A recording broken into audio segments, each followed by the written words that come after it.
New figures out this morning show reported sexual offences on the London Underground have reached their highest level in 5 years. There were nearly 600 sexual offences across all tube lines between 2024 and 2025, the most since 2019 to 2020, when there were nearly 800 reports. A group of Ukrainian performers have been sharing what it's like to be far from home and not making it back for Christmas.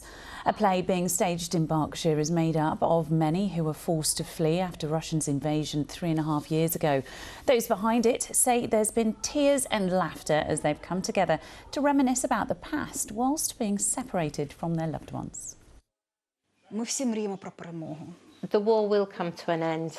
And when it does, many of the Ukrainian people will return back home. However, I will always remember the affection of the British people who've supported us all along. Lovely. Now, before we get to the travel, let's just have a reminder that traffic in the run-up to Christmas is expected to peak today with around 24.5 million cars on the roads.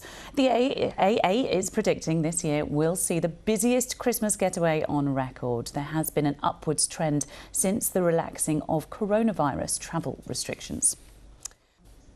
Therapy dogs are bringing some festive fun to patients at London's Great Ormond Street Children's Hospital. Otis and his handler Penny make the perfect team, spending time in the children's wards. They help young patients deal with the stresses of being in hospital and, for some, provide a welcome distraction. When Otis and Penny come onto the ward, the atmosphere completely changes. The ward can be really difficult to work on and really busy. Just that having that few minutes of a nice cuddle and a stroke just makes everyone feel so much better. Now, meet Penny and her dog Otis here. They are regular visitors to Great Ormond Street Hospital for Children, and during this time of year their visits are especially meaningful for those in hospital over the festive period. The duo brings joy to the wards and helps ease the stress of not being at home over Christmas, as we have been finding out. People ask me all the time, what does Otis actually do at the hospital? I always say his job is to put smiles on faces. I'm Penny and I'm a therapy dog volunteer at Great Ormond Street Hospital alongside my therapy dog Otis. Hi Grace. I always say the therapy works both ways. He gets massage therapy out of it as well. I've been volunteering at Great Ormond Street for almost 8 years now.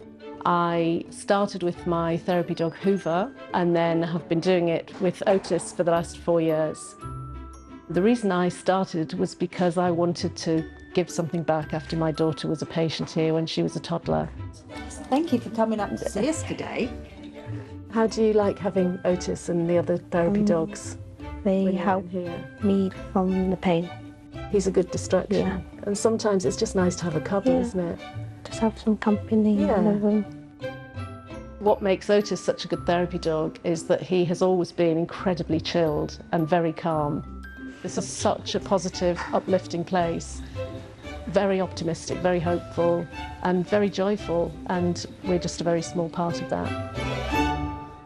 Rail bosses are reminding passengers to plan ahead, with some stations due to close from tonight for the next few days. Liverpool Street and Waterloo stations will see the biggest disruption. Here's Bryony Williams with more details about what to expect. It's still fairly busy here at Waterloo Station at the moment, with people making their final journeys before Christmas, perhaps a bit of shopping to do as well, but it will look very different over the next few weeks. Waterloo Station will be closed from Christmas Day until December 28th, and then reduced services right up until January the 4th. And Liverpool Street Station will also be closed. There'll be no trains running to and from Stratford from Christmas Day right up until New Year's Day, and that's all due to engineering works taking place.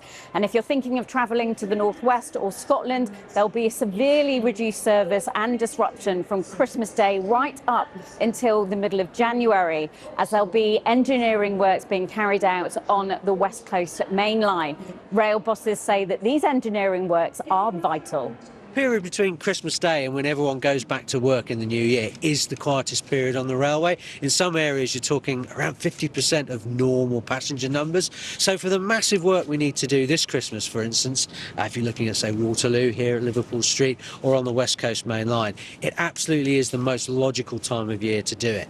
If you're travelling into London by car, there's no congestion charge from Christmas Day right up until New Year's Day. Now, you get a day off on Christmas Day, but over the festive period, that will still be operational, and the low emission zone will be operational throughout the festive period too. Of course, there will be no national rail running on Christmas Day or Boxing Day. That's usual, but there will be no public transport in London on Christmas Day. Now, it's Christmas Eve at the moment, and services will be coming to a close a lot earlier today too. The advice is, as always, check before you travel. Bryony Williams reporting there from Waterloo Station. Police are appealing for help to find a 13-year-old boy who has been missing for almost 2 weeks. Abdul was last seen leaving home in Islington on Saturday the 13th of December wearing a black tracksuit with white trainers. He hasn't been seen or heard from since. Scotland Yard say he could be in Hounslow and are asking anyone with information to come forward. Reported sexual offences on the London Underground have reached their highest level in 5 years. There were nearly 600 offences across all tube lines between 2024 and 2025, according to Transport for London. They say tackling violence against women and girls is a priority.